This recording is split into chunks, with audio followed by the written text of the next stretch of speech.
What's up guys? Welcome back to Grand Acad. मैं हूँ Patrick, India का first fully animated teacher और grand अकैड का स्टार एजुकेटर। आज हम शुरू करने वाले हैं क्लास 12 इंग्लिश की विस्टास बुक का first chapter, the third level. ये चैप्टर जैक फिनी ने लिखा है। इस चैप्टर में जो स्टोरी बताई गई है वो एक 31 ईयर ओल्ड मैन चार्ली के बारे में है, जो मॉडर्न वर्ल्ड से एक एस्केप ढूंढ रहा था। Modern life war, insecurity, fear, stress और प्रॉब्लम से भरी हुई है, जिसकी वजह से लोग रियलिटी से एस्केप करने के वेज ढूंढते रहते हैं।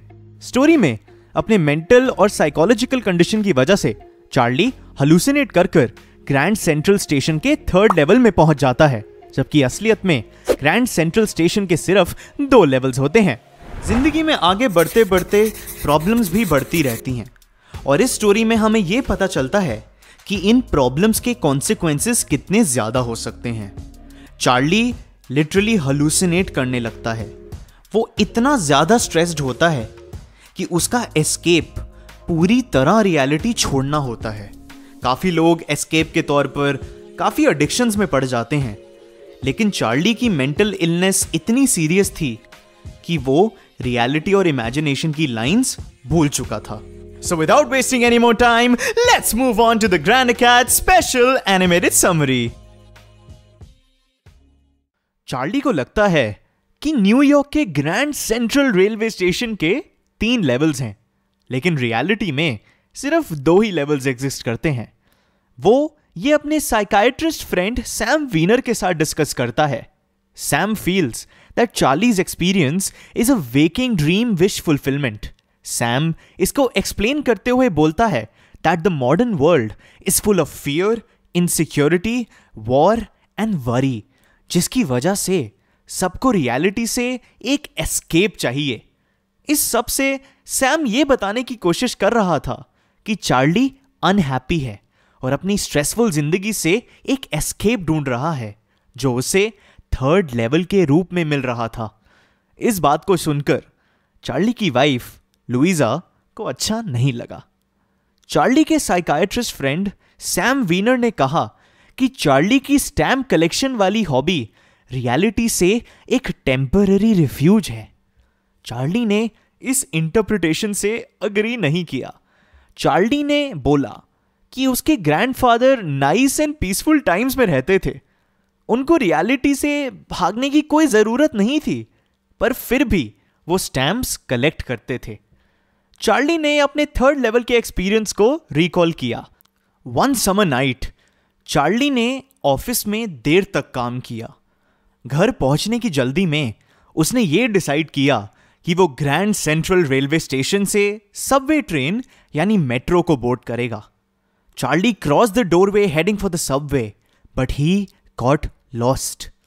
चार्ली को लगा कि ग्रैंड सेंट्रल स्टेशन एक ट्री की तरह ग्रो करता रहता है। काफी बार सबवे बोर्ड करने के टाइम वो स्टेशन के रास्ते भूल जाता था। इसकी वजह से चार्ली एक बार रूजवेल्ट होटल की लॉबी में पहुंच गया था, और एक और बार चार्ली एक ऑफिस बिल्डिंग के अंदर पहुंच गया था, जो स्टेशन से 3 ब्लॉक्स की दूरी पे थी। इस बार चार्ली ग्रैंड सेंट्रल स्टेशन के थर्ड लेवल पे पहुंच चुका था। थर्ड लेवल पर छोटे कमरे थे, बहुत ही कम टिकट विंडोज थीं और ओपन फ्लेम गैस लाइट्स भी थीं। इंफॉर्मेशन बूथ वुड से बना हुआ था और ऐसा लग रहा था कि वो एंशिएंट हो। स्टेशन पे जितने भी लोग थे उन्होंने लेट 19th सेंचुरी के कपड़े पहने हुए थे। श्योर होने के लिए चार्ली ने द वर्ल्ड न्यूज़पेपर की एक कॉपी ली। It was dated June 11, 1894। उसकी लीड स्टोरी प्रेसिडेंट क्लीवलैंड के बारे में थी। चार्ली टिकट विंडो पर गया and he asked for 2 tickets to Galesburg, Illinois. वो वहां अपनी वाइफ के साथ जाना चाहता था। According to Charlie, Galesburg was a wonderful town with big old frame houses, huge lawns and tremendous trees. जब टिकट काउंटर के क्लर्क ने चार्ली के करेंसी नोट्स एक्सेप्ट नहीं करे तो चार्ली सरप्राइज हो गया। The clerk thought that Charlie was trying to trick him. Charlie को लगा that he could get into trouble and get jailed, तो वो थर्ड लेवल से भाग गया। उसके अगले दिन चार्ली ने बैंक से $300 विड्रॉ करे ताकि वो 1890s की करेंसी खरीद सके। ओल्ड स्टाइल बिल्स में ये $300 एक्सचेंज होकर $200 रह गए।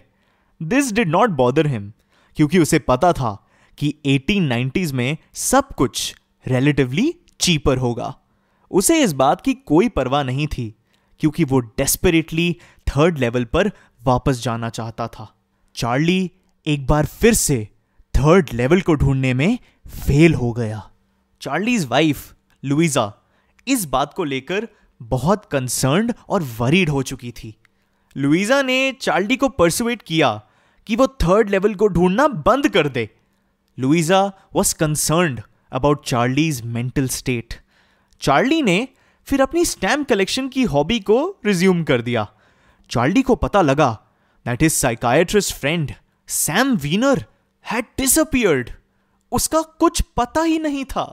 अपने स्टैम्प कलेक्शन के ओल्डेस्ट फर्स्ट डे कवर्स को देखते हुए चार्ली को एक स्ट्रेंज कवर मिलता है, जो कि उसके ग्रैंडफादर को मेल किया गया था when he was in Galesburg. It was dated July 18, 1894. उस कवर पे एक 6 सेंट्स का स्टैंप लगा हुआ था, जिसपे प्रेसिडेंट गारफील्ड की पिक्चर थी। उस एनवेलोप में एक लेटर था जो शॉकिंगली सैम वीनर ने चार्ली के लिए लिखा था। उस लेटर में सैम ने बताया that he had found the third level, और चार्ली और लुइजा को एडवाइस किया to keep looking for the third level because it was worth it.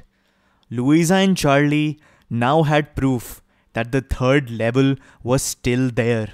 Sam ने अपनी पीसफुल लाइफ के बारे में बताया, जो मॉडर्न वर्ल्ड की लाइफ से काफी अलग थी। स्टैम्प एंड कॉइन स्टोर पे जाके चार्ली को यह पता लगा कि सैम ने $800 worth of old style currency को खरीद लिया था। उसे लगा कि सैम ने $800 इसलिए विड्रॉ करे थे क्योंकि 1894 में साइकाइट्रिस्ट प्रोफेशन एग्जिस्ट ही नहीं करती थी, और हे, फीड और ग्रेन के बिजनेस को सेटअप करने के लिए यह मनी सफिशिएंट था। अब चार्ली की सारी डाउट्स क्लियर हो चुकी थी। थर्ड लेवल की प्रेजेंस कंफर्म हो चुकी थी। Okay guys, so I hope आपको ग्रैंड कैट की स्पेशल एनिमेटेड समरी से ये पूरा चैप्टर काफी अच्छी तरह समझ में आ गया होगा। अब हम चलते हैं इस चैप्टर के कुछ कीवर्ड्स पे। So our first keyword is refuge. Refuge का मतलब होता है अ प्लेस और सिचुएशन प्रोवाइडिंग सेफ्टी और शेल्टर, यानी कि एक जगह या सिचुएशन जहां पे एक इंसान सेफ महसूस करे। और second keyword is flickering. Flickering का मतलब होता है बर्निंग और शाइनिंग अनस्टेडीली। फॉर एग्जाम्पल, एक फड़कते हुए बल्ब की लाइट को हम फ्लिकरिंग बोल सकते हैं। Third keyword is tremendous. Tremendous का मतलब होता है ग्रेट इन अमाउंट और लेवल। फॉर एग्जाम्पल, अगर आपकी कभी लॉटरी लग जाती है और आप 10 करोड़ रुपए जीत जाते हैं, so we can say that you won a tremendous amount of money. So our fourth keyword is first day cover. First day cover होता क्या है? सो जब एक नया स्टैंप आता है, स्टैम्प कलेक्टर्स उस स्टैंप को खरीद लेते हैं और एक एम्प्टी एनवेलोप में उस स्टैम्प को पेस्ट कर अपने आप को ही भेज देते हैं। इससे क्या होता है? इससे उस एनवेलोप के ऊपर डेट स्टैंप हो जाती है, और वो डेट कौन सी होती है? The first day that the stamp was issued. So our fifth keyword is ducked. Ducked का मतलब होता है to lower the head of the body quickly to avoid something और प्रिवेंट बीइंग सीन, यानी कि अपने सर या बॉडी को झुकाना। फॉर एग्जाम्पल, जब क्रिकेट में बॉल ऊंची आ रही होती है तो बैट्समैन डक कर लेता है।